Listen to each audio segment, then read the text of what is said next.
Hi, Lou. So we haven't spoken for a couple weeks, Yeah, it's been a and while, man. a lot has happened, right? You had Takeover 30, right? Mhm. Takeover 30, Summerslam, Payback, some decent Raw, some decent Smackdowns, a bunch of character development, and you have teams breaking up all over the place, and you have heel turns and uh, just craziness all over the place, which is actually a good thing. This, everything isn't predictable. Uh, you have some direction for some guys. So yeah, some cool things happening in the wrestling world. So I say we start with Roman Reigns, which is probably one of the biggest stories that we've had in a while. Roman So, Reigns and his new teeth. and his new teeth, which I kind of like for his heel persona. Well, yeah, he's going straight to Hollywood, brother. He's next. New He's teeth next. and a new body because he looks like he's packed on about 15 pounds of pure muscle. He He looks great. looks He huge. looks fantastic. He really He's does. not he hasn't worn his vest not once, which is a good thing, but he hasn't taken off his shirt, so we don't know what's under there. I'm pretty sure he's Yeah. jacked because his arms look crazy. If his shirt gets any tighter, you might as well paint it on him. Yeah, he has his new shirt. What is it? Wreck everyone or wreck everything and leave or Everything wreck and leave. everyone? Yeah. It's a Before that, solid, good, all black. You know, yeah. Welcome to the Steve Austin era of the Yeah, Roman that's the right way to do it, Reigns. if you ask me. So Roman came back at SummerSlam after the match between Braun and Bray. Um, The Fiend. Who's the Bray Fiend, Wyatt? Who's Bray Wyatt? Who's the that guy? Fiend actually, Who's that guy? um, where some craziness happened there too. You had the what I thought was a weird cutting the ring spot, but Braun didn't seem comfortable cutting that ring, trying to expose the wood. No one does that better than Bully Ray. Bully Ray exposes that wood perfectly. That He should have watched the Bully Ray tapes. no, you should have just asked Bubba to show up and do it for him. Could have That just would have been been pretty. could have That been a would have been cool. cameo. I'm sure Bubba would have took the nice payday. I'm sure he would. But anyway, after the Fiend defeats Braun after hitting two Sister Abigails on the exposed, And they both looked horrible. Both of them. yeah. The screw up the first one. Hell, let's try it again. Not so much the second time. Let's just go home. All right, let's go home. So, this is where Roman makes his return. He's gonna come out. He's gonna beat the shit out of everybody, and then he leaves. So that's what he's been doing. Then you see Roman on well, anything on that? Yeah, I mean, I thought that. Listen, it's great to see Roman Reigns back. With all for all the WWE fans or for all the wrestling fans that have bad things to say about Roman Reigns. Listen, guys, y'all, with all due respect, Roman Reigns is the tippity top star in WWE. Doesn't matter what anybody thinks, whether you like it or not. He's the man, and because he was gone for several months, and he shows up and he makes an immediate impact as soon as just him being on screen. That's how you know that you're the man. So for all those people that want to say that, oh, he's not, blah blah blah, save it. He's the Well, man. I will say he's definitely uh he deserves what he's got, right? In my He opinion, absolutely does. He I absolutely think does. I think he gets better every year. His matches are always good. I don't think he gets enough credit, just like Cena didn't get any credit. His matches are usually pretty damn good. Um, yeah, I mean, and what else do you want? People are mad that he's the champ, and it's like he went a long time without being champ. You want him to never win the championship ever? Like, come on. Like, it's okay for him to win it occasionally, at least. Like, he deserves that much. Even if you don't want him to have it all year round, Roman definitely deserves to be champion Yes, he at does. least every now and then, especially if you have two world titles. Like, come on. Like, come on. Let me You can squeeze in a little title reign for Roman. He deserves it. First of all, it's not a matter of squeezing any title, nothing for him. With all due respect to both Braun Strowman and Bray Wyatt, The Fiend, neither one of those guys are fit to be the champion by comparison. Just by comparison, because it's not. I'm not knocking either one of them because they're both very talented wrestlers in their own way. It's all a matter that when you put those three guys together, one is not like the others. Meaning, when you take a look at Roman Reigns, you can easily place Roman Reigns in any situation against any talent in the company, and it's a main event. Braun Strowman did an admirable job being the Universal Champion. Excuse me. He did an admirable job being the Universal Champion under the duress that the WWE was in back at WrestleMania when Roman Reigns wasn't available and they needed to get somebody last second. And he did an admirable job as the champion. When they wanted to pass the buck along over to the Fiend, I've said it before and I'll say it again. I really, really enjoy the Fiend. But the thing is that there's too much of him. The more, it's almost like, you know, how many Freddy Krueger movies can you possibly see before you start laughing at it and it becomes see-through? It's too much. You need to see less of him and it's more impactful. Every week you have the Firefly Funhouse. Every week you have the Fiend, you know, doing all the things that he did, even at SummerSlam, which was ridiculous how Roman Reigns, after the Fiend and Braun Strowman wrestled, whatever, a 15-minute match, Roman Reigns shows up completely fresh, beats up the Fiend, which after Roman Reigns, the top star in the WWE, let's not get it confused, Roman Reigns is the top guy. If he's turning heel and he beats up Bray Wyatt or the Fiend, he should not be getting up afterwards after the ass whipping he took. You got to sell it. Then he goes and he takes out Braun Strowman. Yo, 8 chair shots? That's a bit much. I know that if I'm Braun Strowman, I'm like, yo, brother, can you ease up after about 2 or 3? Like I ain't about trying to take all that ass whipping on the other side. But it happened. Again, it was a bit much because but it got the message across. Now, at Payback, when Roman Reigns won the Universal Championship, I was like, good. That's the right thing to do. With all due respect, there's way more money to be made with Roman Reigns as Universal Champion than Bray Wyatt or Braun Strowman. So kudos, right thing. And then pairing Roman Reigns with Paul Heyman, brilliant. If you're gonna make Roman Reigns a heel, then he can have Paul Lee speak for him. Roman Reigns, who can't cut his own promo, no longer has to. That's the heelish thing to do. So now he's basically he's going to deprive the audience of hearing him speak for himself. And then he's just going to go out there and just beat the piss out of everybody. It's perfect. It's absolutely perfect for a heel character. There's nothing wrong with it. It's absolutely brilliant. Good work, WWE. Good work, really. Well done. Yeah, I agree. I like him with Heyman.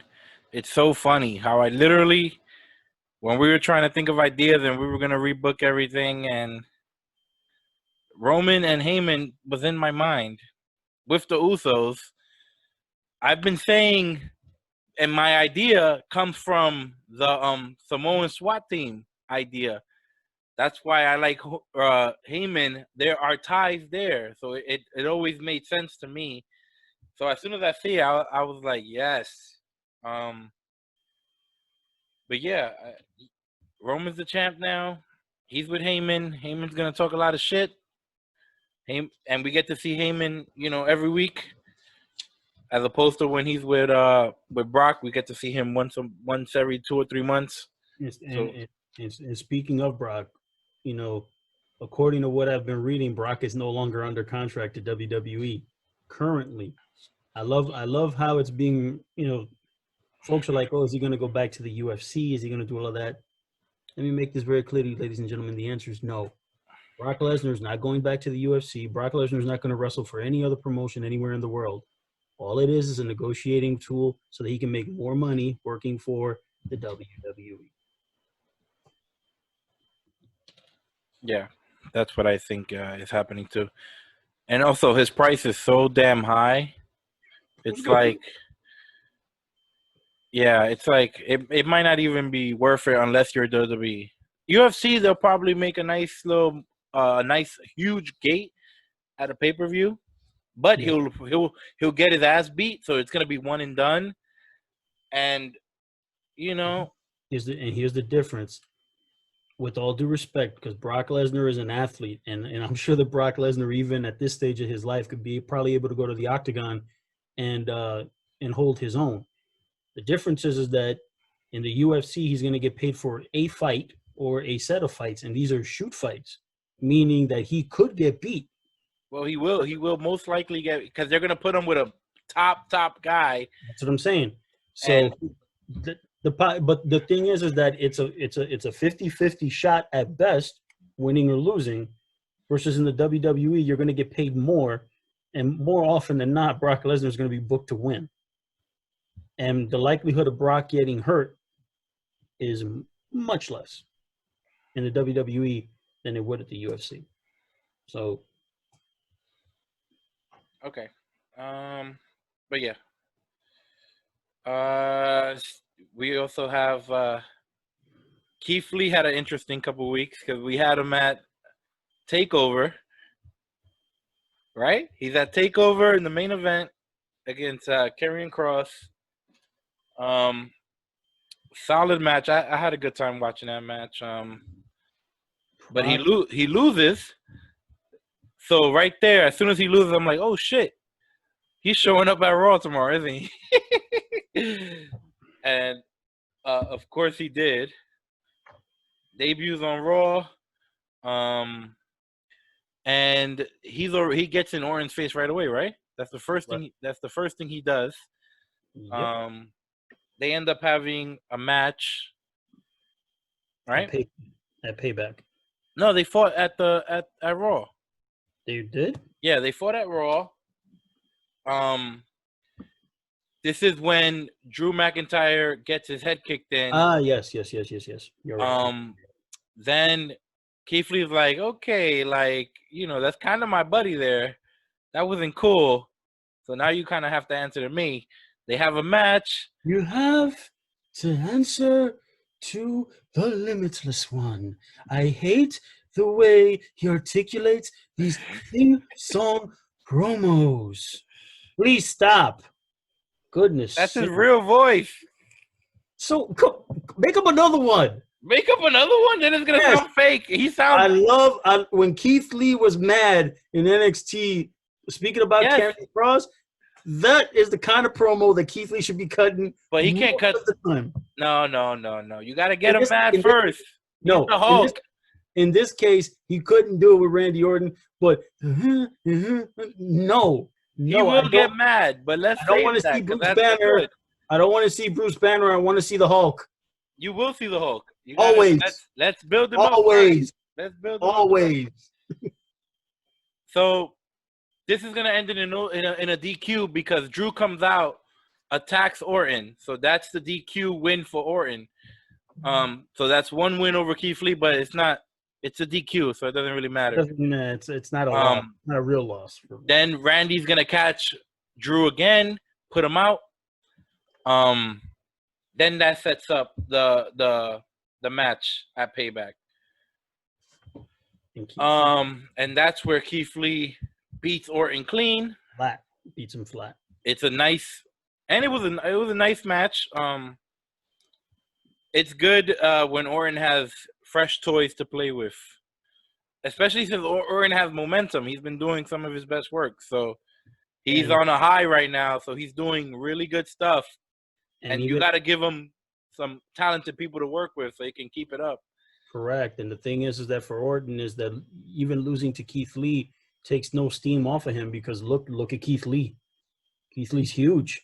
Yeah. And, they gave him the big momentum. It's notwithstanding his outfit on the first night that he worked on Raw, notwithstanding that, because that was not a great choice of wardrobe for him, but we got over that pretty quickly. I did think he needed new gear, not because he's fat. I just thought the gear didn't look like a main event. It kind of looked like a little bit like he needed a little bit of an upgrade. So they have to find what that looks like. That first outfit was not it. I like the top. I think it looks cool on him. I like the top. I don't need to see him with a top on. He has a big gut, but he's big all over. He's He has that 350 pounds. Yeah, he has a strong. He doesn't look fat. Everything. He looks strong. He looks like really, really strong, powerhouse type guy. I don't think he needs to be covered up. But if you're gonna cover him up, the shirt looks fine. Let's just get him the right pants. Yeah, I guess it's the shirt looks fine. I didn't mind the shirt. It's a work in progress. I mean, it's just they'll figure it out. They'll figure it out. I mean, part of me was thinking just now about probably putting them in kind of like a singlet type thing, but I'm like, Big E wears it, Bronson Reed wears it. Yeah, it may not be the best. Too many people. It may not be the best fit for Although him. he should go talk to the New Day because those guys have really good style. Besides Xavier's shoes, even though he makes them work, they work for Xavier. I don't know. Yes, they do. He pulls them off really well. So then after that, then it's back to Raw, and they're gonna have these 3 singles matches, and the winners work in a triple threat match. So one of those matches was Seth and KO. Seth was working against Dominic. Oh, Seth worked Dominic. It was KO and who? Oh, Randy. Randy Orton. Yeah, that's Randy's spot. KO, which before the match even starts, Aleister Black takes out KO, takes care of him. Randy Orton picks up the pieces, which is good. So he doesn't break a sweat. So it's an advantage already. Basically, he didn't wrestle. He didn't wrestle his first match. So you have Keith Lee against Ziggler. Ziggler makes Keith Lee look like $1 million, just like that's what he gets paid to do. Ziggler gets paid $1 million to make everybody look great. So, and the thing is with Dolph Ziggler, I really did enjoy that match because how can I put it? It was like the classic big man, little man match, but you could clearly tell that the story that they're telling is that Ziggler is out wrestling and, can outclass Keith Lee in the wrestling portion of it. And even though he's clearly the smaller man, he's using all his wrestling skill, and whenever he has to cheat when he can, because Ziggler had some moments in that match. I was like, yo, he's got the big man trouble. I will tell you what, the one good thing about the Underground, I don't mind the Underground. If it was a show by itself, I think people would like it. But because it's happening while WWE's regular Raw segments are happening, you have it's like a disconnect because you have these shoot fights that are ending in 20 seconds, but those same wrestlers go on and have a match, and it's a regular 20-minute, 10-minute match. So if that show was on its own, people would like it. I almost, because it is at times executed really nice, especially Ziggler. One of the good things, Ziggler, when he's working, because he's going back to his roots, you see him going for single legs and getting these takedowns, and it looks so crispy, so good. And he was trying to use some of that stuff against Keith Lee. And I noticed it really. So I like that you noticed he was out wrestling him. He's been using a lot of that amateur style, which looks really cool. Well, Dolph Ziggler at all but 205 pounds is not going to be able to outmuscle Keith Lee any day of the week. He's not going to be able to do it. No. So he's going to have to out-wrestle him. That's his out.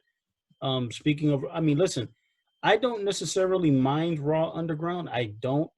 I think that some segments are really good and others are really bad. They haven't found the right balance yet in terms of giving us something that you can give us some excellent segments and then all of them being good. Some of them can just be really, really bad. And I'm like, I just roll my eyes because Raw Underground has the segments where you can have something that's really good that it looks really well executed, and then you have some other stuff that like this is so fake and so see-through that it actually does more to hurt WWE's presentation than to help it. I think that the Hurt Business being on it was good. Having Shayna Baszler, Nia Jax, when they put the Iconics in there, I was like, for goodness sake, really? I'm like, no. Yeah, it was unnecessary. They have no need to put those two girls. Those two girls, they do not fit in that. In that picture, you put those two women in there, absolutely not. It does not work, period. with Titus O'Neil, I thought they did a half decent job. The problem is that when he got knocked out by Riddick Moss, so you give this whole big thing about Titus Well, they built O'Neil. him up so that Riddick Moss could look good. Well, hell, you don't Well, have Titus is not. I don't know if Titus can recover from his past. It would be very difficult. I will say this: if I'm WWE, hello, you got MVP's done a fantastic job of rehabbing Bobby Lashley and rehabbing Shelton Benjamin. Maybe he could rehab Titus. Hey. Titus is a big, strong dude. Yeah, he looked good. A lot of people in the underground look bigger. They look stronger than they look on the with the bright lights and all this shit. Very simply, these guys look crazy. It's the way it's shot. Yeah, Hurt Business, they look crazy in there in the underground. But think about the way this is shot. These guys are huge anyway. Mm-hmm. Like listen, I've met MVP in real life. He's a hell of a guy. Super duper cool cat, but he's a legit 6'2", 240 pounds. There's nothing about that that's a work. It's a complete shoot. The dude is huge, a big man.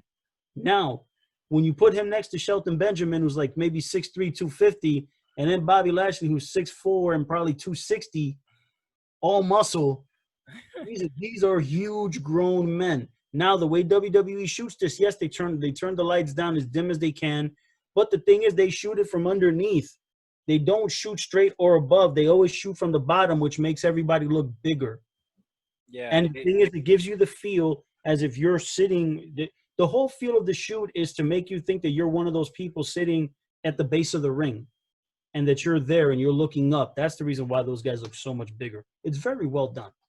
Very well done. All right, so then so Ziggler lost to Keith Lee, so Keith Lee moved on to the main event. Orton moved on to the main event, and Seth beat Dominic because Ray has a torn tricep. Dominic has also, to me, looked really, really, really good. Surpassed all expectation, if you ask me. I look at Dominic and I'm like, Dominic looks like a guy who's been wrestling for a long, long time. I mean, listen. He trained with Lance Storm. Oh well, there you go. There you go. WWE, bring back Lance Storm, please. Bring him back. Yeah. I mean, just please bring him back. He's fantastic. Just by saying that, I don't need to say nothing else. Lance Storm is incredible. And of course, he probably works with Ray all the time on a daily basis. Listen, he's been in the business. He's been in the business his entire life, just with his dad, his uncles, the Guerreros. Dominic has always been exposed to the wrestling business, so it's a natural for him. But the fact, he's a big kid. Now he needs to fill out. He's tall, but he's young as hell. So what's he gonna look like when he's 30? I think he's probably going to look pretty damn great. He's probably going to be pretty damn good by then. I will say this. I think that for Dominic, obviously he's got to fill out. Yes, he's very tall. He's probably about 6'3", 6'4", so he's a tall kid. But you could tell that he still looks small. He's got to fill himself out. But if he does, he's going to be really he's like literally freshman stage when it comes to his physique. But we've seen people in WWE who take their physique to that WWE level. Drew McIntyre. Yeah, like a guy like Drew. Like he's around. He's gonna be around a lot of people who know how to get in phenomenal shape. Even like the leaner guys, you have like Ziggler and like an Adam, like a Morrison.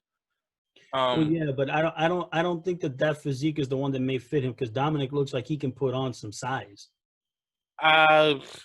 He probably could put on some size, but he's starting way smaller than a Morrison is currently. So right. I don't know if he can get to that weight, but he doesn't have to get to that weight. No. He just needs to look the best version of himself. Whatever that is, we don't know.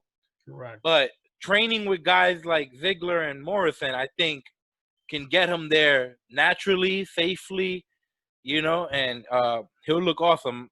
So I can't wait to see what he's going to look like at 30. But anyway, then the main event.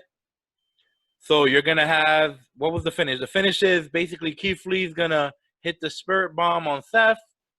Then Orton's going to RKO Keith Lee. Keith Jump Lee over rolls. him. Keith Lee rolls out of the ring. Just Yeah, surreptitiously rolls out of the ring. well, of course, it's like when Austin used to hit a stunner. Whatever the stunner needed you to do, that's what you would do. If it's a rumble, you bounce back up and jump off right the over ring. the top rope, right out to the Yeah, floor. exactly. It's like whatever the stunner needs you to do, you do it. Whatever the stunner needs you to do. Very good, Yeah. Vince. Very good. It used to piss me off when I was a little kid. I was like, how come every time he hits this shit, like what? If it's a rumble, they fly out of the ring, but if it's a regular match, they go flat on their back. I don't know why. Anyway, of course, I like that Orton's sense of urgency. He kind of has to jump over Keith Lee like desperately to hurry up and get this pin before Seth recovers. And I don't think it hurts Seth at all, because, like you said, any offense Keith Lee gets on anyone, that's the biggest offense you're gonna get. That's the best offense, biggest, strongest offense you're gonna get. It's gonna mess you up. You're done. And this is the introduction of Keith Lee, so there's no evidence to say otherwise. All we've seen is if Keith Lee hits you with his biggest moves, you're probably done. Going down. You're going down. But yeah, so Keith Lee on the rise, but Orton's gonna get that shot at Drew, which makes sense. Just to keep that story going. And I like that they delayed it. It wasn't every damn week. Match. 5-6 matches. They've done that with some other people, even currently, but at least for this, main event feud, they're spreading it out a little bit. And the thing about it is that I got a feeling that Orton's gonna win this time. Ooh, that would be interesting. He's gonna win this time. And listen, do I think that he should? The answer is no. I think that Drew McIntyre should be champion for the foreseeable future, only because I think that McIntyre's done a fantastic job. And although Orton has really done great stuff, you can do a whole lot more with Randy Orton losing. Like, let's just say that McIntyre goes over in the end, and he stays the champion, and you got to break him up from Randy Orton. There's a lot more you can do with Randy Orton without the title than you would with Drew. It's like Drew kind of needs the title, not for relevancy's purposes, but it's really a matter of keeping him strong, and he continue to elevate him. He needs to be the champion for a while. But I got a sneaky feeling that come Clash of Champions, this first title run's going to come to an end. I wouldn't mind that at all, only because my thought process is, yes, I like long title reigns, like, to make the titles feel more important. But if a guy is on fire, Orton's on fire, and he deserves it, it's okay to give it to him, especially because we can retell that climb for Drew, right? We can do it again, as long as you remember what you got in Drew. If you're gonna put the belt on Orton, the idea has to be, how do we make the next win for Drew even bigger, even better? If they go, okay, it's Orton's turn now, and we'll think about Drew later on, then don't do it. Because if you don't have a plan for Drew to get back to the title and make it special, don't do it. Because then you've wasted everything you've achieved with Drew.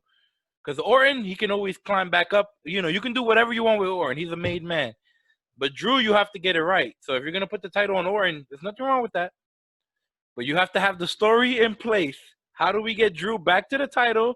What's the story? What's bigger and better for Drew? Because he has to continue to do bigger and better. And who does he have to beat to get there? Yeah. It's not just Orton. You have to have a whole story arc going for Drew. And character development, little subtle changes. That's the guys who get over are the guys who keep adding layers. Especially back in the day, it felt like every 3 months something was happening to a big star that was making them a little bit better. Austin, you see, everyone knows the famous Austin stories. Like, the arc is crazy. It's like a legit movie. They did a great. Well, I mean, obviously back then WWE had a slew of main event talents, like legit main event talents. They're developing them now. They're all in development right now. Although Drew is the champion, he's still very much developing. It sounds crazy to say that for a guy who's been wrestling for 20 years, but he's still very much Yeah, developing you got to keep adding as layers. a main event player to the WWE audience. And really mainstream wrestling fans. He's being really positioned as a developing top star. And if WWE gets it right, they're gonna have a great star with him for a long time. Yeah, I think Drew, you can definitely keep him at the top, and you just have to keep finding interesting things for him to do. You have Roman, especially as a heel. I think that's awesome. You can also use that heel Roman to get someone over at a big show at a WrestleMania. Um, do the reverse instead of Roman being, oh, it's the coronation of Roman Reigns for the third time. Now Roman could do it for somebody else when Roman's heel. Roman could. Now, who's the guy? I don't know that it's a lot to think about. You can do Drew, right, because he beat Drew at WrestleMania. Yes, he did. Drew could get his receipt. You can do this Big E story if you really. It looks like they want to do something big with Big E. Is this what they want to do? Do they want to put the title on Big E and make him the next big star? When you look at the New Day, I think they're all big stars. But if they were willing to put the title on Kofi, who's a little bit older, that doesn't mean he won't be wrestling for the next 10 years because he looks like he can still do it, no problem. But Kofi is in his prime now, but I think there's more years behind him than ahead of him. And That's Big fair. E we've never seen prime Big E. Like I think there's another layer, he can go a little bit more. He has the main event physique, main event personality, main event promos, which was a concern. But if you're paying attention recently, he's not doing much, but everything he does seems to be heading towards a main event. It does. I think that there's a little subtlety. The only one thing though with Big E, and this is something where I would agree with the Miz.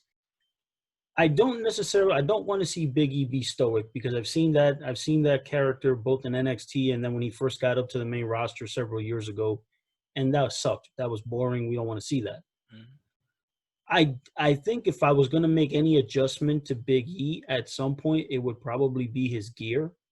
If I want to be like a main event player, like a big main event star, I don't know if the whole unicorn gimmick and all that New Day stuff would work for him as a bona fide main eventer. If you're going to amicably separate him from the New Day, and it's going to be Big E, and then when you think of the New Day, it'll be Kofi and Woods as your everyday tag team, then that transition will have to be made. Does it have to be made now? No.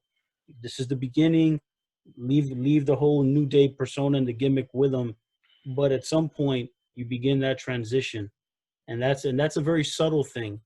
So where he starts, Big E starts changing up his gear. It still looks New Day-ish, but it starts to change. And then it morphs into whatever Big E's going to become as a single star main eventer.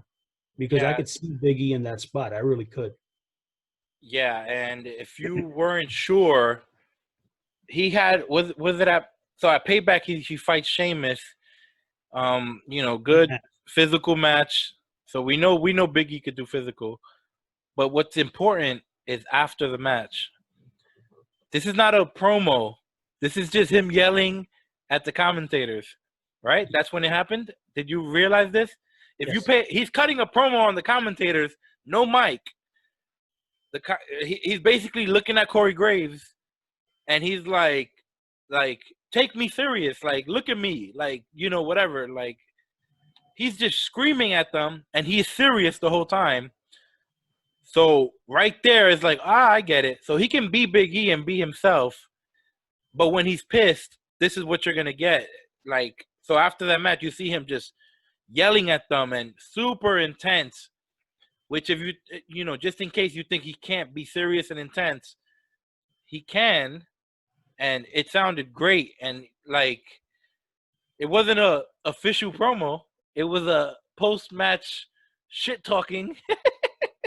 But it was great. I was paying attention because I wanted to see the details of this character, and I want to see the small little changes.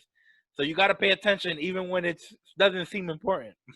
Graves, and he's like, take me serious. Like, look at me. Like, whatever. Like, he's just screaming at them, and he's serious the whole time. So right there is like, I get it. So he can be Big E and be himself, but when he's pissed, this is what you're gonna get. Like, so after that match, you see him just yelling at them and super intense. Which, if just in case you think he can't be serious and intense, he can, and it sounded great. And like, it wasn't a official promo; it was a post-match shit talking. But it was great. I was paying attention because I wanted to see the details of this character, and I want to see the small little changes. So you got to pay attention even when it doesn't seem important. Correct. Do me a favor, cut the recording for a second. All right. So you also have the Sasha and Bailey story, Ooh. the saga. Let me tell you, these have been, in my opinion, Sasha and Bailey have been the MVPs for months and months. I know I've been like, they've delayed it. Yes, they definitely have delayed it. And I've been begging them, hey, please don't break them up. Please don't break them up. Please don't break them up. I know it needs to happen, but it's just when people are on fire and something's working like this, I would have liked to see them have both belts for 6 months, but it's okay. It's okay. It's okay. The thing is that when Sasha won the title initially and beat Asuka for it, I was like, that wasn't the right thing to do. As hot as they were, it's like you got to also protect Asuka, so they kind of gave her win back at SummerSlam. Okay, that's fine. I don't like the fact that Bailey and Sasha lost to Nia Jax and Shayna Baszler. Mm-hmm. That's like, it's a very typical WWE storyline in terms of having two people that are fighting with each other win the tag team titles. We've seen this story done ad nauseum over the last 20 years. I don't need to see the only problem is, well, Shayna's good, and she hasn't been presented strong on the main roster, but at least she has a history. Nia Jax has a history of not being very good. She's lost to everybody. Even forget in real life. I'm talking about storyline wise. Nia Jax has not been that good. She's gotten her ass kicked by a lot of people. So Sasha and Bailey, they lose all the time too. They play the little heel, so they lose every now and then. But they've been winning more than losing over the last. They've been strong. Well, the booking, even though they've done a really good job with Sasha and Bailey, a lot of good things have come of it. So the booking hasn't hurt them, but the same booking could have hurt a lot of people. These girls are just so good that it kind of didn't matter. And, but anyway, I definitely was hoping for delay. But I think it's finally going to happen. It's going to happen sooner than later, for sure. It's probably definitely before the end of the year. If not this month. We've gotten a good 6 months out of it at this point. So yeah, it was a fun ride. And we still don't know, right? I mean, they keep teasing that Bailey's gonna be the one to turn, but I don't know. I get the vibe that Sasha could snap on Bailey, and so I'm not ready to see a heel or babyface Bailey. I think that it's so weird because when Bailey was the original the personification of Bailey, the original gimmick. Mm-hmm. I want to say character. The original gimmick is the prototypical white meat children's baby face. Mm-hmm. He was perfect in that role. Mm-hmm. However, after 5 years of doing it, you got to do something different. to Bailey's credit, not only did she change her look, she cut her hair, she put on muscle because she's never been out of shape, but she's in better shape now physically. You can tell in her back, her arms, her legs, everything like she's hitting the gym hard and she's putting on the muscle. She looks great.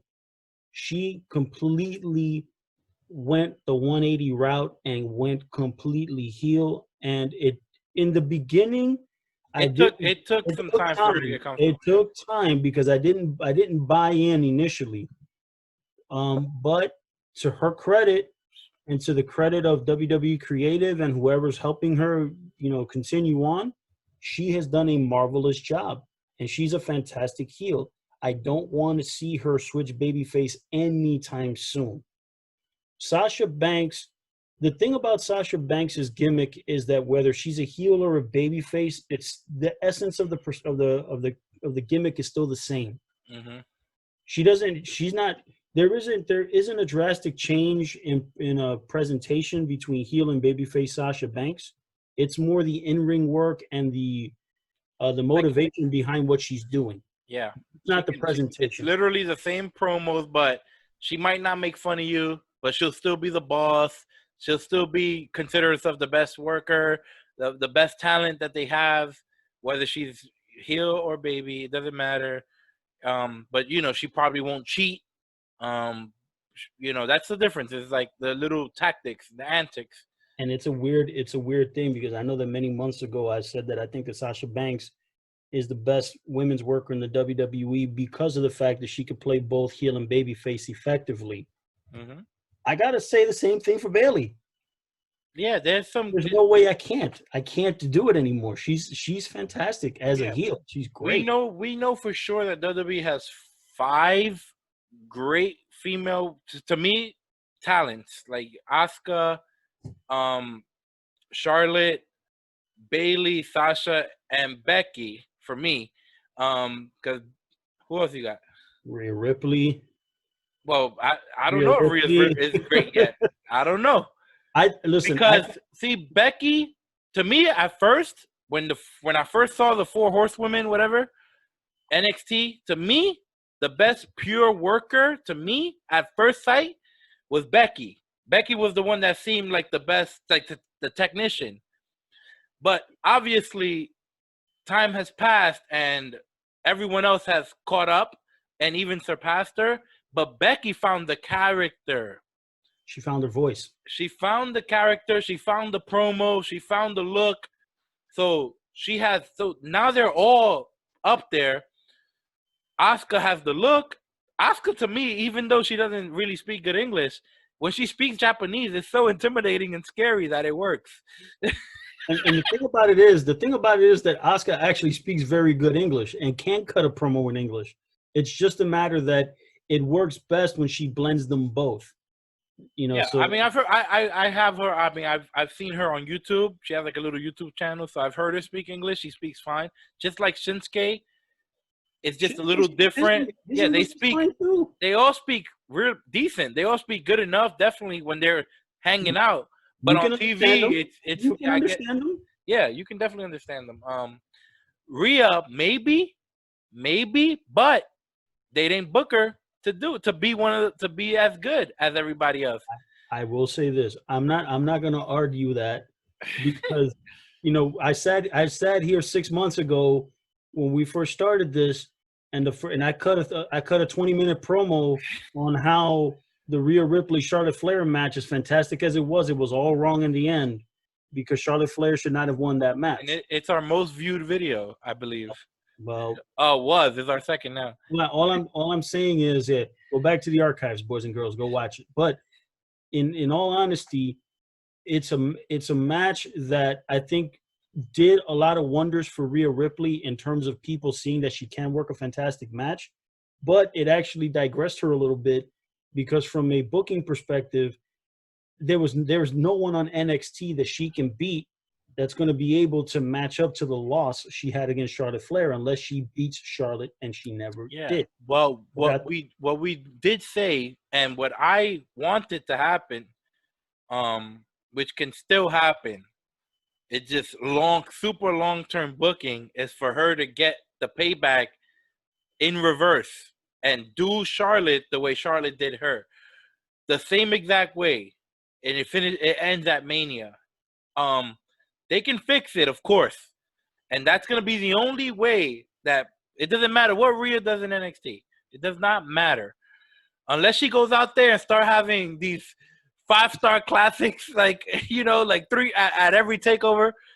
But Which, with all due respect, listen, Rhea Ripley is the biggest star. She's the star of the women's division on NXT, regardless of the other talent. I know Io Shirai is the champion, and she's fantastic, but Rhea Ripley is already stages above her from perception standpoint. It has nothing to do with skill, because Io Shirai is fantastic. It has nothing to do with that.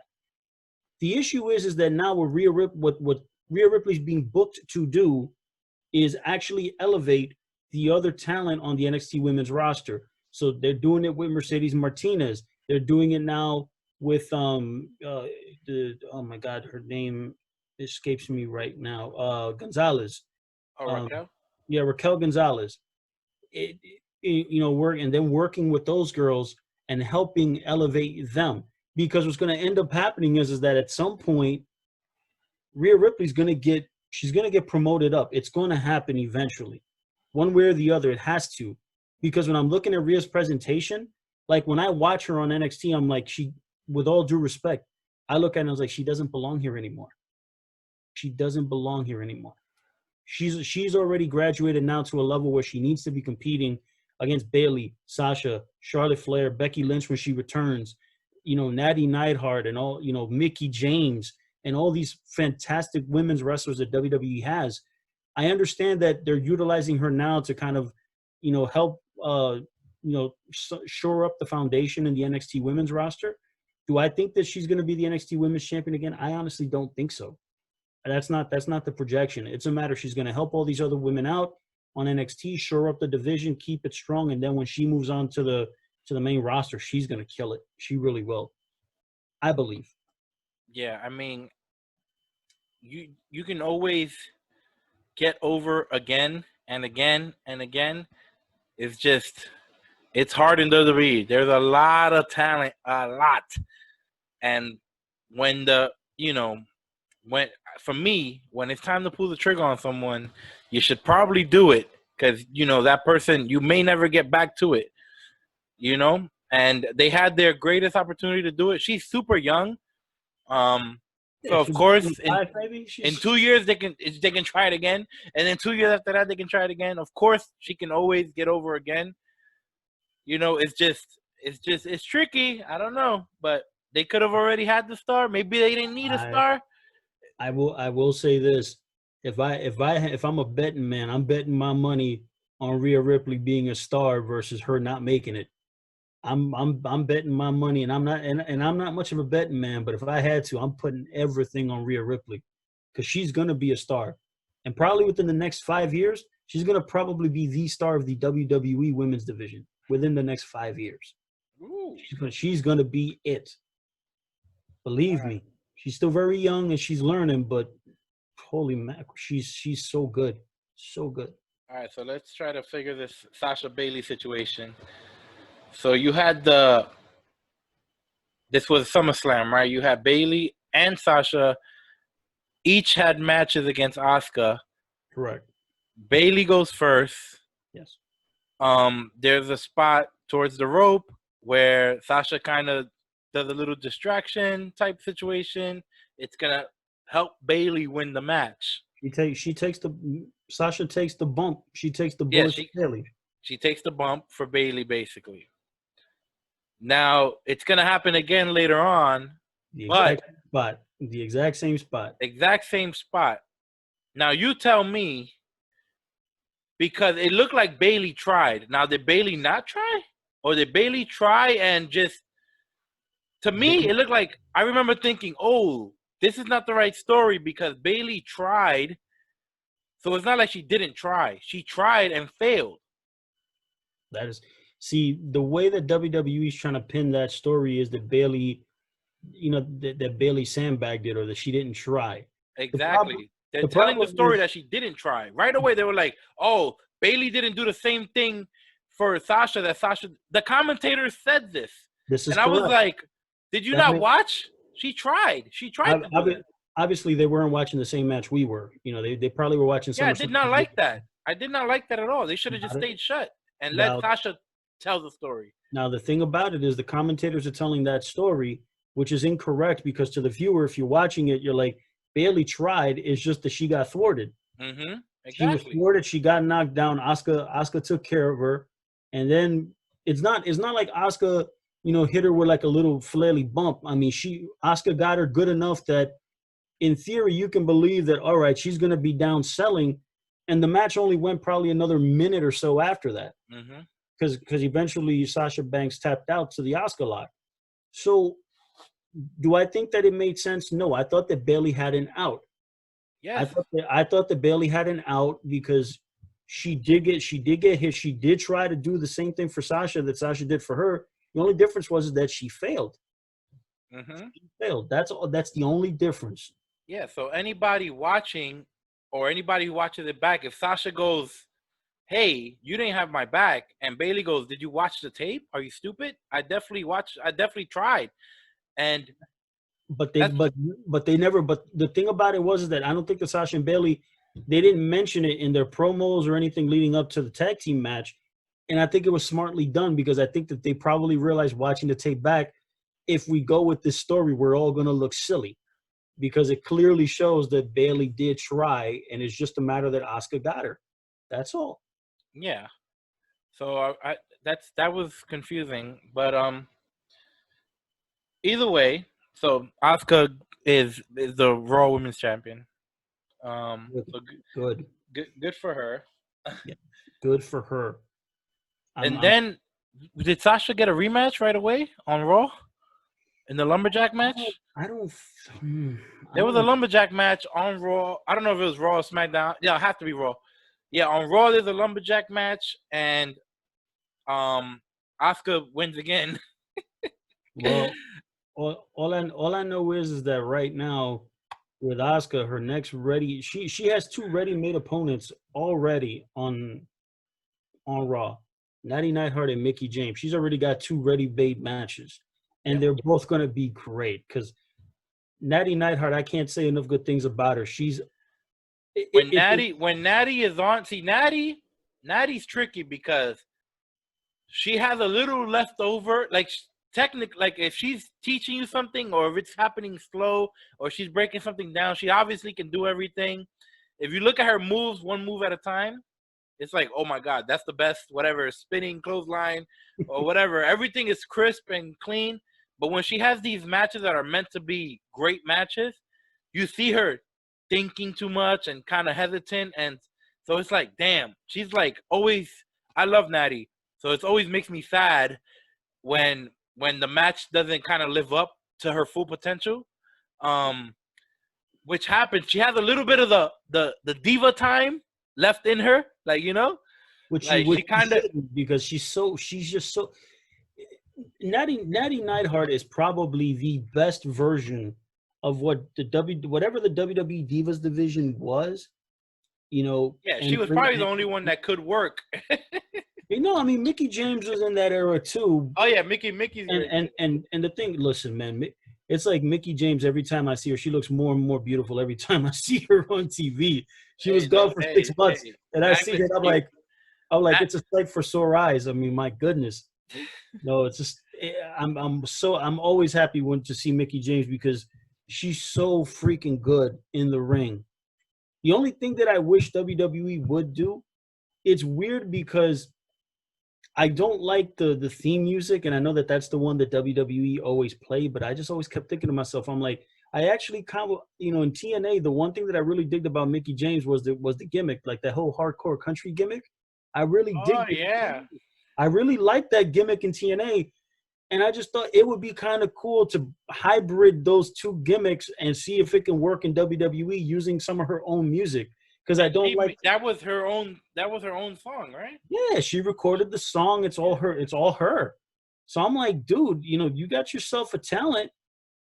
just she's just, I can't say enough good things about her. With Natty Neidhart, it's the same thing. I mean, listen, have I seen Natty have bad matches where it looks like it's all happening up here in her head? Yes, I have. But at the same time, when she's working with somebody like Asuka, who is so smooth, and you can just call the match in the ring, they're both so good that I don't think that she would have that issue. Versus if she was working with somebody with less experience, that maybe she'd have to lead.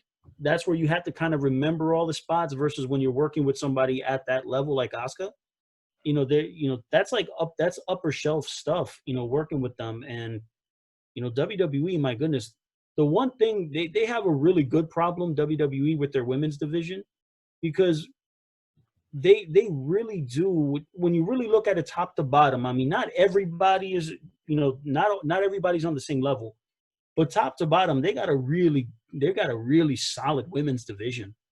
They probably got the best female talent probably in North America. Well, they have the most, for with sure. Well, if you look at the tippy top, like their top 5 against any other 5, then yes.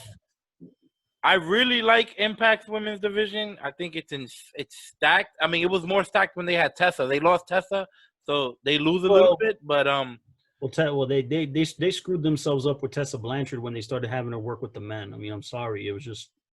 Well, I think Tessa was the biggest star at the time, and they had to do what they had to do with the biggest star. That's the reason why. She was legitimately had the potential to be the biggest star on the entire show.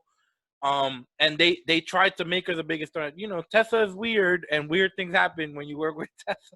Well, I'm sure. I want Tessa in WWE. I really do. Yes, me too. I think that's the best fit for her. And I can see a long 10-year feud with Charlotte. think about this. If you add Tessa Blanchard to the WWE roster, just stick her in NXT, start her there. You already have a ready-made opponent for Rhea Ripley immediately. Mm-hmm. She could work with Mercedes. Then she, underneath, she can work with Candice LeRae. She could work with Mia Yim. She could work, my God, her name escapes me right now. She could work with Dakota Kai. She can work with anyone. She can work because she could bring her in as a heel. You can bring her in as a babyface. Bring her in as a heel. She's a heel. Bring her in as a heel. She was a good babyface too. She's good at both. You know why she's a good babyface? Because she has a lot of fire. Correct. She is so intense. Correct. But the thing is, for me, is that I would bring her in as a heel only because it's better to start heel anyway. Bring her in as a heel to where she could basically say, "I'm the best women's wrestler in the world." She could prove it in the ring, and what ends up happening is that as people begin to see her more and like her more, they're going to organically turn her babyface versus trying to do it, the opposite way. So I think Tessa Blanchard is fantastic. I keep saying that why she's not in the WWE, to me, just it's mind-blowing to me that she's not in the WWE. She will probably be there very soon. I hope so. I really do. I mean, she'll be in WWE or AEW. Either way, she'll be on television every week. So we're going to get to see her grow, and we're going to get to see – I already know I did not like Tessa Blanchard. The first probably 3 or 4 months that I was watching her work, it felt weird to me. But then I saw, something clicked. And then I saw the passion, and I saw the fire, and I saw the intensity. That girl is intense more than most women, like, in the business. Most guys. Huh? Most guys, yes. She's up there. She's one of the most intense people, point blank. So when she fires up on you and it looks so good. She works very fast. Like, she can move fast. Like, she hits those ropes hard. Steve Austin hard, like as hard as she can. Whoo, whoo, whoo. When she does a suicide dive, boom, like, she commits 100%. Listen, she knows what she's doing out there. Yeah, she's fantastic. And the thing is, for me, is that with WWE or AEW, it doesn't matter. I would prefer that she goes to the WWE because I think that there is, for her, There's way better competition in the WWE, and I think that she will learn something in the WWE. I don't know what it will be, but with that training facility and all the things that they have, if she's as good as she is already, not having worked there, when she gets into that system and in that training environment, she's going to get exponentially better. Whether she stays or whether she decides to go somewhere else, no matter what's going to happen, she's going to be the top female star in any promotion that she goes to anywhere in the world. She's pretty damn good, and I believe she's under 25 years old. Well, I don't know how old she is, but I can check. She's still in her 20s. I don't think that she's 30. She might be 30 years old. No, even then, that's still young. No, she's not 30. She's not 30. She is young as hell. She's 25. 25. Look at that. Yeah, she is young as hell. Like she's a baby, and we already know wrestling prime is about that 30 years old. Like when you first hit the prime, because you'll probably be even better at 38, 39 if your body's still like Orton. Like if your body holds up, you know, which most nowadays guys last a little longer. Their body's better, and they don't work as much. Yeah. You know, and they also don't party as hard. You know, there's a lot of, and we have more knowledge. Society, point blank, has more knowledge on how to take care of yourself, the right things to eat, the right way to train. You know, it's just they live a cleaner lifestyle. They just you know, technology's gotten better. Doctors know more. You know, everything is better. Yeah, absolutely. Tessa Blanchard, wherever you are, please. You know, we're ready. We're ready, and I think with all due respect, it's about time. Yeah, it's time to go to the big show. It is. Stop working the smaller promotions. It's time to go to the show. WWE's waiting on you. Sign already. All right. I also want to talk about Adam Cole. So he's had an interesting little run going on. Oh yes, he has. Oh right, McAfee. I'm like, what did he do at Takeover? Did he do something important? That McAfee worked a really good match. That McAfee is good. Damn it! Doesn't that suck when you hire somebody like Gronk and you're like, okay, we're gonna make him a star, and McAfee comes to you. He's like, look, I've been a wrestling fan my whole life. I've trained.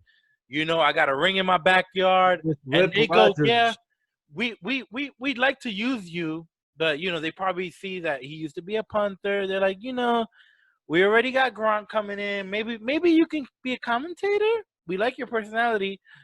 And then he comes and surpasses all the expectations, just like Dominic. This guy, besides his lockup, everything else is great. Yeah. His punches are amazing.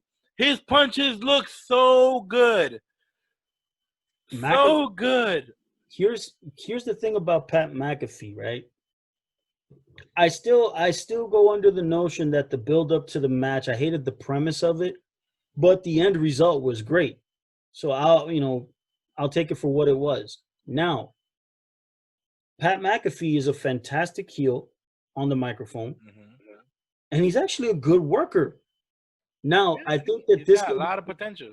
This could be shown as an indictment because he trained under Rip Rogers. Now, Rip Rogers helped train guys like John Cena, Brock Lesnar, Shelton Benjamin, Bobby Lashley. You get the picture. He trained some of the biggest stars in the industry. The early 2000 class. So what I'm saying is that the top stars of the last 20 years, who for the most part, I think all of them are in some way, shape, or form still wrestling to this day. You know, because John Cena hasn't retired. He's just not working full time anymore. He'll work once or twice a year. Yeah. Sure.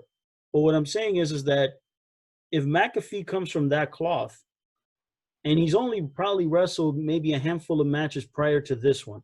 Now, mind you, McAfee was fantastic. He was fantastic in this match. I'm taking nothing from him. There may be one or two little minor things that he screwed up. The lockup was one of them. The lockup looked bad.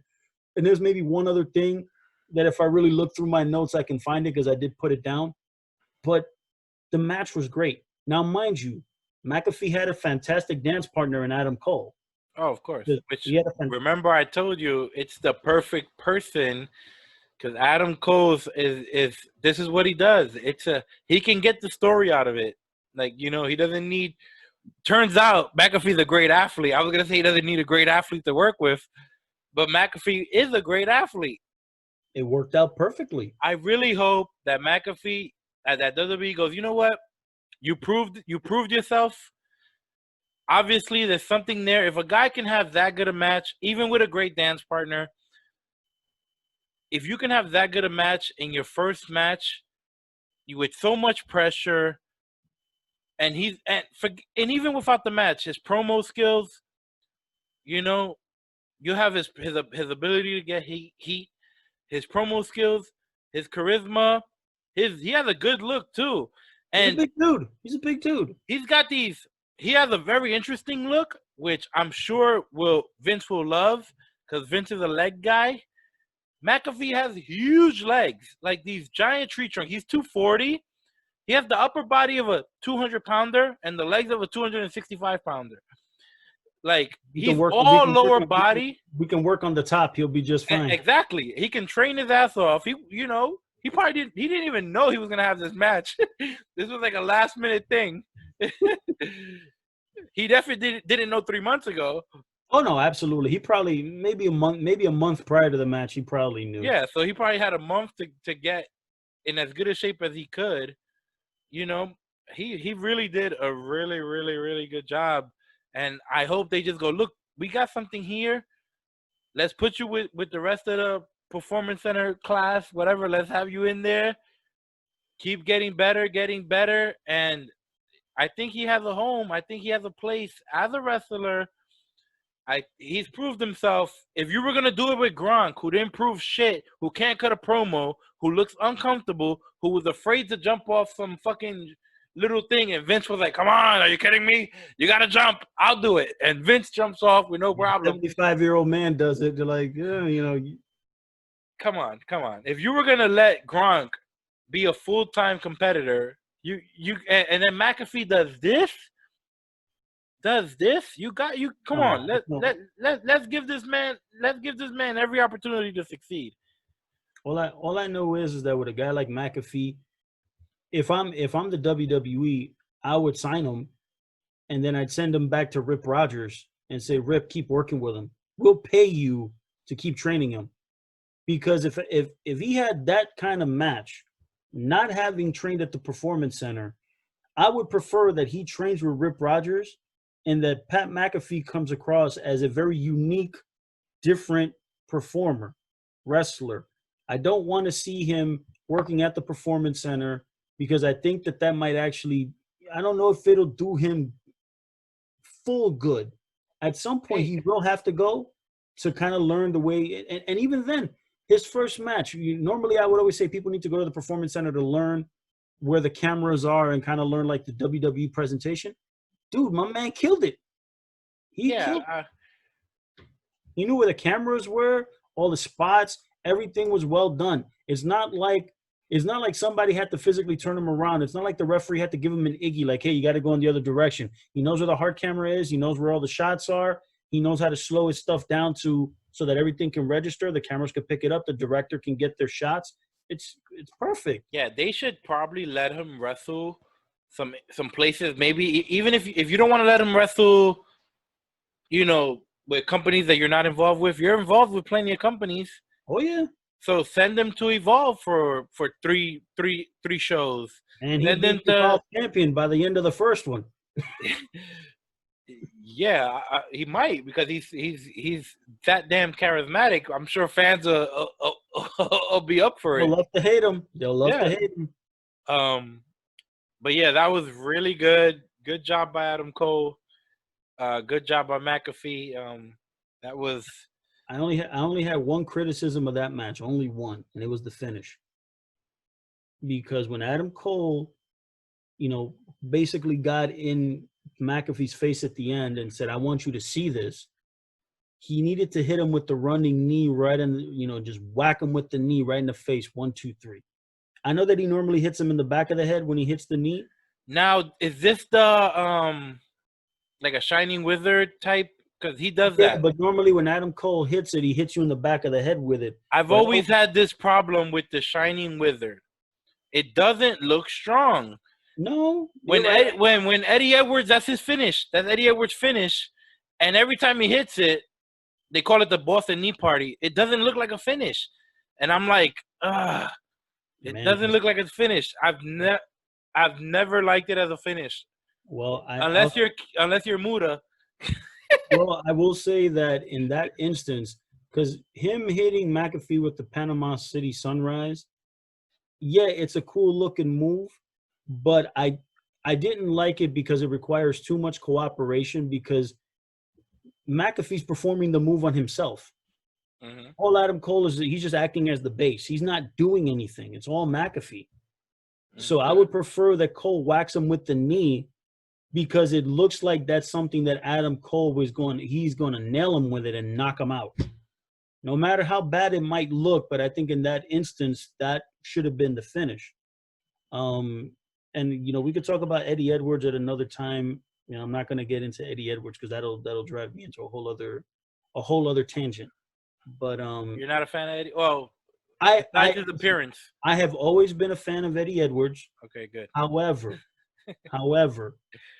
the gimmick that he plays now in TNA or Impact Wrestling, yeah, I don't like it either. I hate it only because when you take a look, if he's the Impact World Champion, with all due respect to him, he looks like a hobo. and when you take a look at some of the other talents on the TNA roster, they dress and look almost exactly like him. And the thing is, I know that he's put on weight, so he doesn't have the physique that he had when he was one of the American Wolves. But this particular, and I understand why they created the gimmick at first, because it was like, when Eddie Edwards was losing all the time and then he lost his mind and blah, blah, blah. Well, he was also stale. Well, yes, he was. They wanted to make him. This is my thing. You have to learn to find the balance. It's like same thing like with Keith Lee's gear. Let's find some balance here. Big E, how do we find the balance of keeping as much New Day as we can, but now adding some main event layers? Eddie Edwards, it's fine that they did everything exactly the same. They could have did the whole story exactly the same. Once he was done getting his revenge on everyone, once he could have kept layers of the new persona, but he should have went a little bit back towards his old stuff and added some of the new stuff. Meet in the middle. But he kept all this stuff. Not everyone loves this. No, I don't. Yeah, I don't like it either. The last Impact show that I watched was when he beat the former Kurt Hawkins. Mm-hmm. And I remember when I saw that match, I was like, way to go, TNA. Way to go to debut a new top hot free agent from the WWE. And you have him get beat by the Impact World Champion. Not the way to book Brian Myers. It's not the right way to book him. Because if Brian Myers spent 3 years in the WWE losing 200 matches in a row because that was his gimmick, mm-hmm. it makes no sense for him to go to a new promotion and have him essentially cut promos, essentially slamming the WWE, even though he never mentioned them by name. And then you have him lose to the Impact World Champion. You have 24 other players that you can feed Eddie Edwards if you're going to have that whole every week world title stuff. Brian Myers should not be the guy in that spot. He has to win matches, and you have to establish. They've changed course, and they started doing some better things with Brian Myers. I like him. I listened to his podcast with Matt Cardona now. So I do like him, and I am rooting for him. There's always been something a little off. It's probably the Met colors that he usually wears. Sorry. Listen. I'm fucking with you. Listen. All I know is, for me, when I look at Brian Myers, I look at a guy who's a really good wrestler. He's got a lot of experience, but there's always that one little thing. And he might find it. I have a feeling he's gonna find it like coming up, because he just showed me some good stuff. He had a match with Willie Mack, and I like Willie Mack too. It's time for Willie Mack to find another place to live too. I like him in yeah, Impact. I mean, I would think like him to see him in AEW. Actually, I think Willie Mack would do very well there. Yeah, Willie's he's awesome. I like Willie Mack. I mean, you know, notwithstanding. I mean, listen, I know that Willie Mack, his look is not his gimmick, or his look is his gimmick. You know, it's not like Willie just looks like the guy. You know, when you just look at him, he just looks like some flabby, out of shape dude.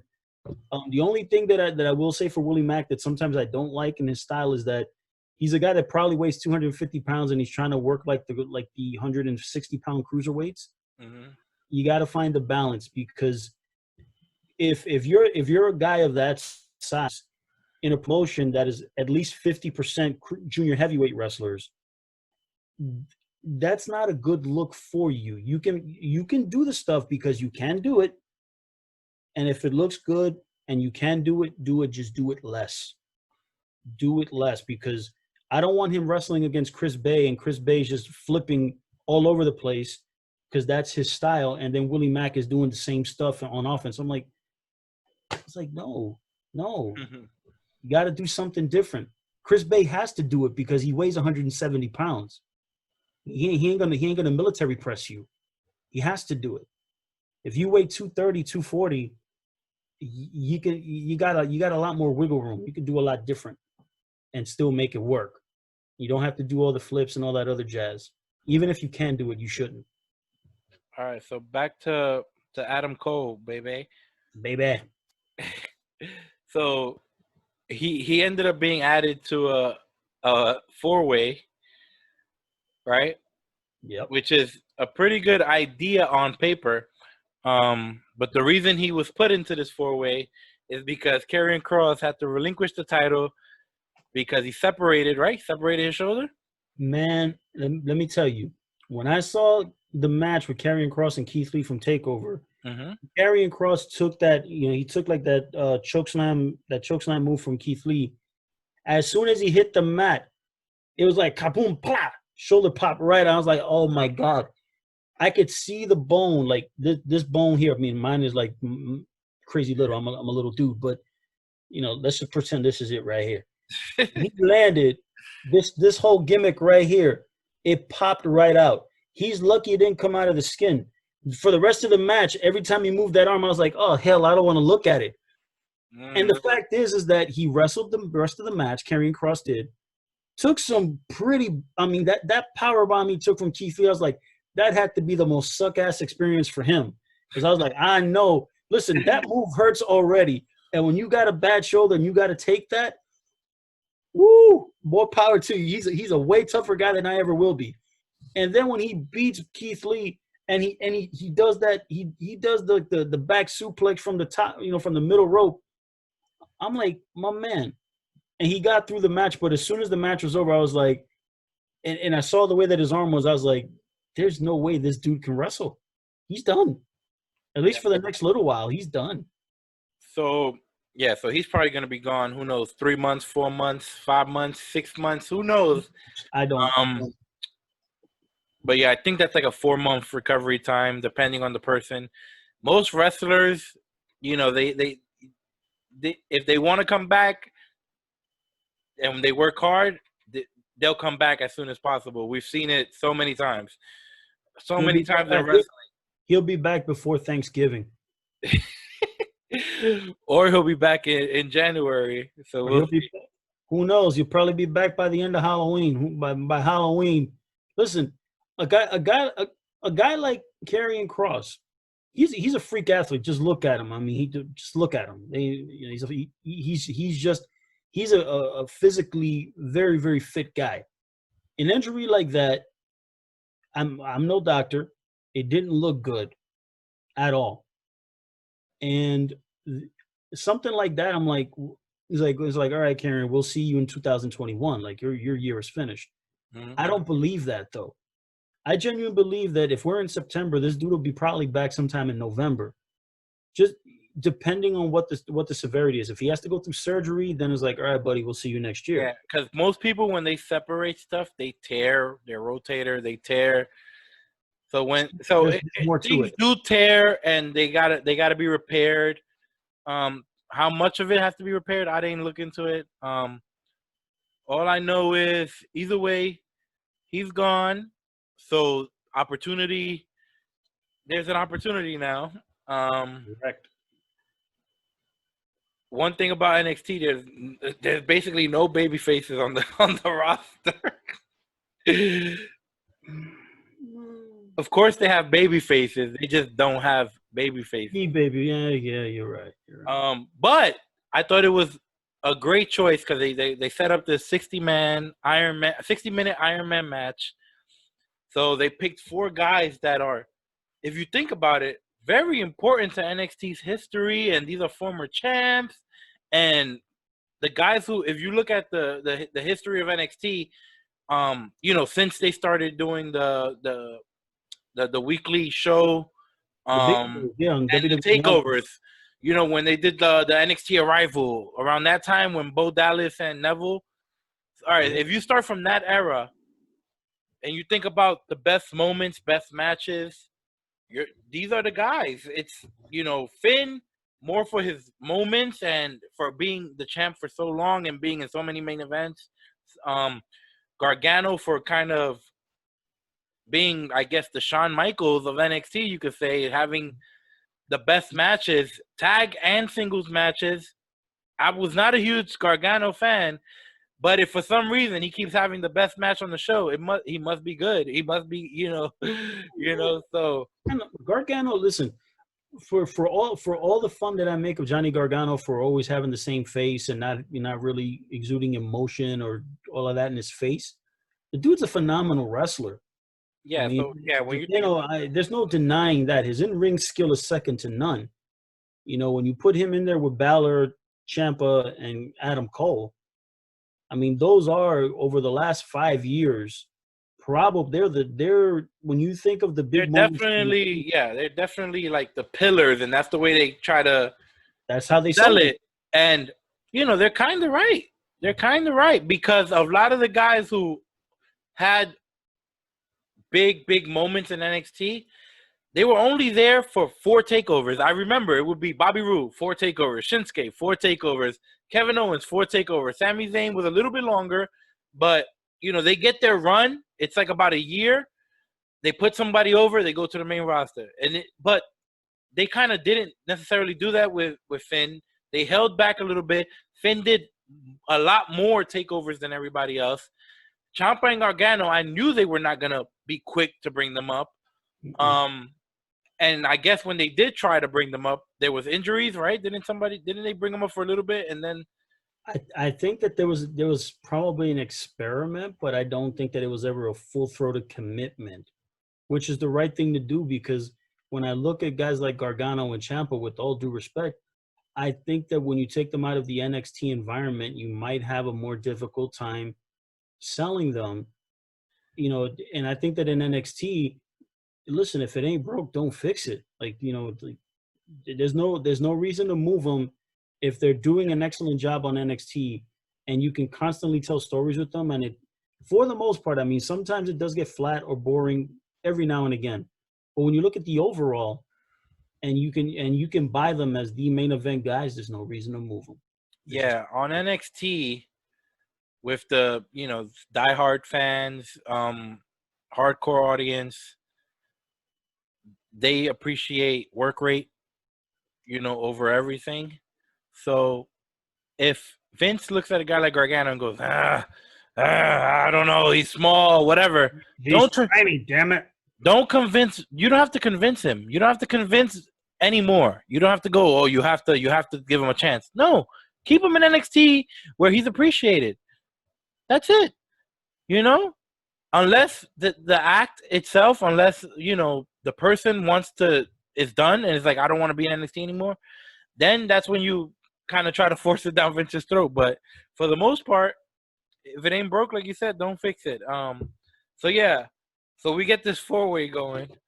Yeah, I saw And it today. this was a lot of action. For such it wasn't. It's technically not a takeover match, right? It happened on a regular episode of That's NXT, so that I is can't be too hard on it. no, you should, and you can, and you should. Well, You can, and you should. for They got the me, entire second hour of the show. You can, and you should. well, no, I mean, it was a fun match. You know, it just felt a little clunky and weird. It felt a little off because they kept, having to throw people out the ring. It's like it was a lot of that, more than usual. And It's it's 60 minutes. That's why. this match, and again, this is where, and I know I sound like a broken record when I say this, but this is the reason why multi-man matches in general don't tend to work. Yeah. This one did because you have these four talents and they're so good that they'll come up with ways to do it. However, this match felt like two guys in, two guys out at all times. It always felt like it was a one-on-one match, but you get a different pairing. And the way that it was worked, it felt like, okay, for a match that had no disqualifications, no countouts, it was a fairly clean match. Now, considering that Adam Cole has the undisputed era, the fact that they never appeared. Yeah, that Johnny always gets me upset. So Johnny Gargano, mind you, should Candice LeRae be involved in this match? The answer is no. But if she's part of Gargano's team, being his wife, it makes sense that she would do something.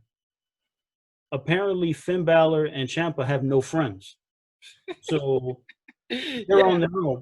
At least that story's been told. And you know what I'm saying? So they're on their own. Now, when I see the match developing and they said no disqualifications, no countouts, I was like, this is stupid. In an Iron Man match, you should have countouts and disqualifications. The reason why they don't do it is because if they had countouts and disqualifications, it would have been like every single guy would have had like 50 falls because they would have gotten counted out numerous times. So it's understood why they don't do it. It's not they didn't cheat, they didn't use weapons, they didn't do it. Thankfully, they didn't. The problem is that when you have four guys like that and you're trying to have a wrestling match can't really be done with four guys in the ring at the same time for 60 minutes. It's too much to the eye. You can't follow it. But it just felt like it was just a bunch of one-on-one matches. Sometimes you get all three of them in the ring. Sometimes you have all four. But for the most part, it was a one-on-one match with different pairings over the 60 minutes. The fact that there was only 6 falls in a 60-minute match between 4 guys, that was like that felt a little. I was okay with it. The only reason I'm okay with that is because you're keeping them strong. no. Forget that, because if I hit you with a chair in the top of your skull and you get pinned 5 times and we get 5 falls out of it, the story's there. It's not your fault. Just someone cracked you in the head with a chair. At the end of the day, it is what it is. You're only human. But I don't like when you have a multi-man or these Iron Man style where there's multiple pins and whatever, or a gauntlet, and the falls are like 3 minutes each. When in a real match, in a regular one-on-one, that would never ever happen. If you have Adam Cole, when the hell has Adam Cole been pinned in under 5 minutes or whatever the hell it is, or any of the 4 guys? I've never seen any of those guys lose like that. You're not losing in under 10 minutes in one-on-one. So unless you're really creative. It took 25 minutes to get the first 25 fall. minutes, and I kind of like that. I kind of like it. It took 25 minutes to get the first fall. Yeah, within the next 15 minutes, all the other guys got falls. Then they worked the next, 15, 16 minutes with all tied at 1. Yeah, at the 20-minute mark, they were all tied at 1. And then what ended up happening was 20 minutes, the last 3, I remember watching, I was like, it's 3 minutes left to the match. And I'm seeing Gargano and Balor fighting on the floor. And I'm like, yo, somebody's got to give these guys the Iggy. This match is about to end here. There's only 3 minutes left on the clock. So when Balor hits the coup de grace, I think he beat Ciampa. I was like, okay. And then I'm looking at it. At the end? Yeah, in the end. And I see Adam Cole run. I'm like, Cole, you only got about 20 seconds, bro. You better get in there. Then he hit him with the knee, knocked him out, and then he looked like he was trying to roll his dead carcass. And 1, 2, 3, and I was like, okay. This is why I say it is important for the ref and the wrestlers to not necessarily do everything by the book or necessarily the same way every time. You have to manipulate and fool the fans into making them think you're doing the right thing, right? Because think about this. I remember the time limit with Cody and Darby. Cody and Darby are gonna go to a draw, and Aubrey 1, 2. So he gets the pin with he rolls them up with 5 seconds to go, but by the time he gets the leg, and then here comes Aubrey, 1, 2, and when she goes to hit the 3, time expires right at the buzzer. So they timed it perfectly, but she had to adjust her count to match the time. Yeah, I mean, somebody's gave her the Iggy to be like, hey, you got 6 seconds. You better stretch this too. Yeah, pretty. It was done perfectly. If a ref counted the same way every time, though, the outcome would have not worked. Same thing happened here. There are 2 seconds left on the clock when Cole steals it, and the ref is like 1, 2, 3. It's quick, but it had to be done. It had to be done. But if you watch the clock, if you watch the clock kind of those last 5 seconds felt a little long. It felt like it was 20 seconds, 7. Right? It felt like it was 7 seconds. Didn't exactly feel like a count of 5. Yeah. It was fun. The match had its fun moments. It had those NXT staples, everyone on the ground. And that's supposed to be the spot where the fans go. This is awesome. This is awesome. Fight forever. At every takeover, the overhead view of everyone with their carcass down and the fans. I just wish that the fans would stop chanting those things, because it drives me crazy. Sometimes it feels right. Sometimes it feels right. Yeah, but most of the time they just chant it because they want to be a part of the show. But there's times where you don't hear it all night, and then that one match will come, and someone will get the fans on the edge of their seats. I will say this though, for the WWE, please sign Stu Bennett, otherwise known as Wade Barrett. He's great. He's done a fantastic job in these last 2 weeks on NXT. I know. Listen, Mauro Ranallo's gone. I don't know if Nigel's coming back. Put him in. He's really good. Yeah, and try to also and try to convince him to wrestle while you're at it. No. Listen, in all honesty, I think it actually is better for him not to wrestle, because it lends to a certain level of credibility. When he mentioned on commentary that when he wrestled against Finn Balor, that when Balor hit him with the double stomp, that's, then after he felt the wrath of Finn Balor, that's when he retired. Do we know that that's for real? Of course not. But the fact that he says it lends credibility to Balor, and the fact that, he has not wrestled at all in the NWA, and once he left the WWE, he didn't really work He has not wrestled. That he didn't work in North America. I'm sure that if he's probably wrestled in the UK or internationally, maybe, but not. I think so, because I remember him going to when the What Culture guys had that little promotion. He went to do commentary over there. That was right around the time he left. So I don't think they convinced him to wrestle. So all I'm saying is that if WWE are able to work out a deal with Wade Barrett and bring him back as a commentator on NXT, he's good. He's definitely good enough. He's good. And they should bring Nigel back, because Nigel's really good. Well, here's the thing, though. For Nigel, I think that his voice will be better on NXT UK. Yeah, but he's not working anywhere, right? Yeah, he's not working anywhere at the moment, which is unfortunate, because they need to have him on the payroll. I don't know where they want to put him, but I would have him call NXT UK without question. Yeah. Yeah, because and the thing is, Vic Joseph actually does a really good job, because he sounds different. He still does the WWE commentary. I'm going to miss Mauro, because Mauro's really, really great, and I love Mauro Ranallo, so I'm going to miss him. But if they could get Wade Barrett and sign him, you got yourself a winner, man. And it's going to be a huge loss to the NWA, because he did a fantastic job for them. you know, and the style that the NWA does really fits more to, you know, Stu Bennett, Wade Barrett's, you know, his voice and all the things that he does lends a lot of credibility to it. It's a huge loss to the NWA, but if WWE can get him, man, get him, sign him, and bring him in immediately, because he added a lot to this match. He really did. He did a great job. Yeah, absolutely. I agree. And I'm sorry before we go. The one criticism that I do have of the 60-minute Iron Man matches, I don't like the fact that they use this match as a means to then get us the championship match next week.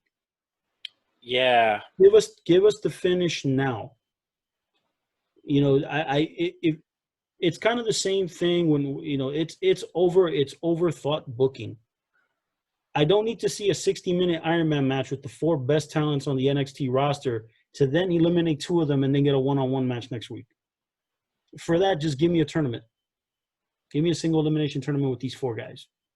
Yeah. Because I just felt like that's the only thing that bothered me at the end, is like, I don't want to see that. Give me the finish, because if I'm sitting there watching for 60 minutes, I want a payoff. You know, and the payoff is not going to be like, hey, come back next week, and then you'll see, like, no, didn't like that. But that's my 2 cents on it. And I think realistically what's going to end up happening next week, it'll be the return of Pat McAfee. As much as I want to see Adam Cole be the NXT champion, McAfee's going to come back and cost him the belt. Balor's going to win the title, and then there's going to be the continuation of the Pat McAfee story. And you know why Balor, even if they're not thinking about putting the belt on him, why he needs to win the title? Because they got to be able to finish his rehab project, and the rehab project has to finish with the NXT championship. Not only that, they got no baby faces. At least he's a tweener. At least he's close enough to a baby face, and he can work with the heels, because they have a shit ton of heels that are great. They have a lot of look in the match itself. Adam Cole's a baby face, man. Adam Cole's not a damn baby. If he keeps working with McAfee, Adam Cole's a baby face. If he works with McAfee, but I mean, think about it. You know, I don't. If he keeps working with McAfee, he'll be a baby face. Yeah, I think that was poor execution. Jesus Christ. The fact that the Undisputed Era did not interfere in this match, knowing that they could have freely, and not get Adam Cole disqualified. That's just a wrestling trope. That's just a wrestling trope that whenever it's it's inconvenient, they got to find ways to have an excuse for why your friends, when you're a heel, don't interrupt matches when there's no reason not to. It's simple, because they're not heels. The Undisputed Era are baby faces. Even when they were baby faces. I mean, even when they were heels. We see this all the time. I talk about this all the time, where it's an elimination chamber. And, oh, my God. And talk about – I mentioned it to you – I don't know how long ago. I mentioned it to you that the one time that WWE got it right was the New Day, when all 3 of them went into the chamber. And I remembered it in my mind that they just showed up and were like, well, what you going to do about it? We're a team. The chamber. That's not what fucking happened. They were granted permission. They asked for permission. You don't need permission. There's no DQ. I just go right in there. It's like, what are you going to do? Nothing. I rewatched the match. I forgot what show. Well, why was I watching it? I don't know why I was watching it, but I was watching the event. I forgot what I was looking for. I was looking for something. But I see that it's the same damn elimination chamber with the first match is the tag team match. And they're all 3 of them are in the chamber. And then the commentators, I hear them, and it breaks my heart because I thought it was just using common sense. No, overthinking. Oh, yes, last week, commissioner or whatever the hell, general manager blank gave New Day permission to get in the chamber, all 3.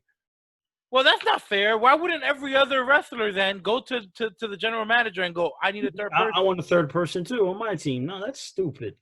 I would have just been like, listen, they're heels. What are you going to do about it? What are you going to do? Exactly. It's a no DQ match. What are you going to do? DQ so me. We got the one-man advantage on everybody else. You know, then it's up to the other wrestlers then to neutralize it in the ring as the match goes on. Yeah, that's silly. Anyway, before we get out of here, anything you're looking forward to next week? I mean, I like the match. You know, obviously, again, you know, Adam Cole versus Adam Cole against Finn Balor is going to be really, really good. I look forward to the match. As much as I'm disappointed that we didn't get the finish in the Iron Man match. The fact that Rhea Ripley is going to be wrestling against Mercedes Martinez in a steel cage. That's a bit much, no? Jesus. Correct. Fuck. What are we doing? Why are we blowing these NXT Takeover matches? Like, this is the only thing that I thought about this as I really think about this storyline. I thought that when Rhea Ripley took Mercedes Martinez and powerbombed her to the third row ringside and just left her laying there like a sack of garbage, I just thought to myself, WWE just completely ruined an opportunity to have a really great takeover match between these two. And Mercedes will lose, and I have no problem with Mercedes losing, but she's going to be a great effort, and it's going to present Rhea Ripley with some sort of a roadblock to whatever it is that she's trying to do. They clearly just made Mercedes Martinez look horrible in that tag match. The fact that the baby faces won when the heel should have won, it was just awful, awful in every sense of the word. You know, then it's like they kind of rebook it correctly when they have, you know, Io Shirai and Rhea Ripley working a tag match against Dakota Kai and Raquel Gonzalez. I didn't like the fact that Rhea Ripley was looking at Io Shirai, was basically saying, you know, treating her like an underling. I'm like, you're a baby face. You're not a heel. And also, she's the champion. If I would have been the champion, even if it's not scripted, if you talk to me like that, I'm going to slap you in the mouth. And I'm going to be like, before we wrestle these two, you're going to have to fight me. If nothing else, you're going to respect me by the time that fight's over. And then as this match goes on, you're going to put respect on my name. But they book it right. The heels win. They beat Rhea. Mercedes Martinez got her receipt, and then Raquel Gonzalez pinned her. Perfect. Everything is great. Do we need to get a steel cage match for the first encounter on television? No. Absolutely no. This is a women's cage match. I want to see the blue NXT. cage, though. I want to see the blue cage. I know they'll never use it again, but I want to see that big blue cage. That big blue cage looked like it. There's a reason hurt like hell. It hurt like hell, bro. Those are steel bars. There was no way to fake it. No, sir. No, sir, there isn't. I would like to see it just for the visual. It looked cool. We'll never see it again. We'll never see it again. Right, you never know. Nah. One of those retro shows. No. If you want to see the big blue steel cage, you're gonna have to go to the WWE network and watch WWE matches from like 1985 to like maybe 95 when they started. Maybe I'll do that right now. But yeah, but I just think it's a bit much for the first encounter with Rhea Ripley and Mercedes Martinez. I just think that when you have a match like that, that's a blow-off match. Let me ask you a question. How long has it been since Dijakovic has been on television? The last time we saw Dijakovic on television was when he got choked out by Karrion Kross, and that's at least a month. There is a guy with blue eyes or green eyes, and he's like 7 feet tall. Down with Retribution or whatever the hell their name is. Oh well, of course it's him. Like, I mean, if it walks like a duck, it talks like a duck, quack like a duck. I mean, shit. Come on, of course it's him. He ain't fooling nobody. It's crazy because you know that they were just like, okay, we need to hurry up and do some cool stuff. What's cool? Oh, factions are cool. Get me 6 people from NXT, and then they probably had an idea, and they had all these people, and then when they saw the visual after 2 weeks, they're like, wow, they're all really, really small. And then they add out of nowhere the next week, you see they have like 6 new guys. They're all gigantic. So now you have 30 people in Retribution. Some of them are big. Some of them are really, really small. So when they do the unmasking or the reveal, are they going to reveal, like, I assume they're gonna reveal 5-6 people, and then the rest were just goons that don't matter. Foot soldiers. This could probably be, the only thing I could say about this is WWE's version of the Dark Order. It's just, yeah. So now they have to fix it. And here's the thing. Dude, not this Dark Order either. The first Dark Order where you have random people, the random minions. Because I have a feeling they have like 5 real NXT talents, and then everyone else is people that they have no plan on showing their face ever. Oh, of course. And here's the thing. When I look at Retribution, there's always possibilities when you create a faction, but the thing is that WWE just started something, and they clearly, at this moment, don't seem to have an end game for them. There's no end game in sight at the moment. That's not a good thing. But if WWE has enough garnish to put around it, meaning that the other stories that they have on their show, because Retribution's not the lead story. They're just disruptors at the moment. But at some point, you're going to get so pregnant that it's like we're pretty pregnant here. We're going to have to, something's got to give at some point. At some point, the reveal has to happen. Again, I always say they're WWE's version of the Dark Order, just because that's how the Dark Order started. It was Uno and Grayson as the tag team, and then they just started recruiting every single underneath talent on AEW, and they kept talking about the Exalted One, and then we get Brody Lee, and we got what we got at the moment. Good or bad, I don't like it, but good or bad, this is WWE's kind of got the same situation a little bit, even though I still think the Retribution comes across slightly cooler. But the thing is that if there is no end game in sight, that doesn't matter. It's going to get to a point where even I'm going to be like, all right, we need to unmask these dudes and these women. We got to unmask them. We got to know who they are. So figure it out. Is there a rush for WWE to do this? Not really. Not really. Like and subscribe, everyone.